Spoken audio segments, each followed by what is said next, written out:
কোচবিহার দক্ষিণ বিধানসভার বিজেপির প্রার্থী ঘোষণা হতেই বহিরাগত ব্যানার দেখা যাচ্ছে কোচবিহারের বেশ কয়েকটি জায়গায়, যা নিয়ে উত্তপ্ত হয়ে উঠেছে কোচবিহারের রাজনৈতিক মহল।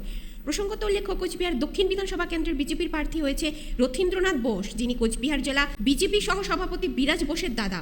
তবে কর্মক্ষেত্রে তিনি শিলিগুড়িতে থাকেন। গতকাল যখন তার নাম বিজেপি ঘোষণা করে প্রার্থী হিসেবে, তখন তিনি কোচবিহারে আসেন। তবে গতকালের পর কে বা কারা কোচবিহারে বহিরাগত ব্যানার লাগিয়েছে, যা নিয়ে ইতিমধ্যে উত্তপ্ত হয়ে উঠেছে কোচবিহারের রাজনৈতিক মহল। এই বিষয়ে রথীন্দ্রনাথ বোসকে জিজ্ঞাসাবাদ করা হলে তিনি জানান, কোচবিহার দক্ষিণ বিধানসভা কেন্দ্রের বিধায়ক ছিলেন নিখিল রঞ্জন দে, তার সাথে আমরা একসাথে পড়াশোনা করেছি। তিনি বলবেন আমার বিষয়ে।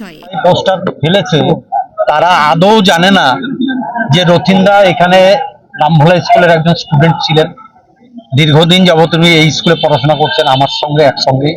আমি 2 বছরের সিনিয়র ছিলাম। দ্বিতীয়ত হচ্ছে, ওনার এখানে এখনো মা আছেন, ওনার ভাইরা এখানে আছেন, তার পৈতৃক বাড়ি এখানে আছে। কাজে যারা এই ধরনের কথা বলেন, তারা হয় ভূগোল সম্বন্ধে জানেন না, ইতিহাস সম্বন্ধে জানেন না, তারা কোনো কিছু চর্চা না করে যা খুশি তাই একটা বলে দিচ্ছে। এখন কারো বাড়ি যদি এখানে একটা থাকে আর শিলিগুড়িতে একটা থাকে, তার মানে কি সে বহিরাগত হয়ে গেল না?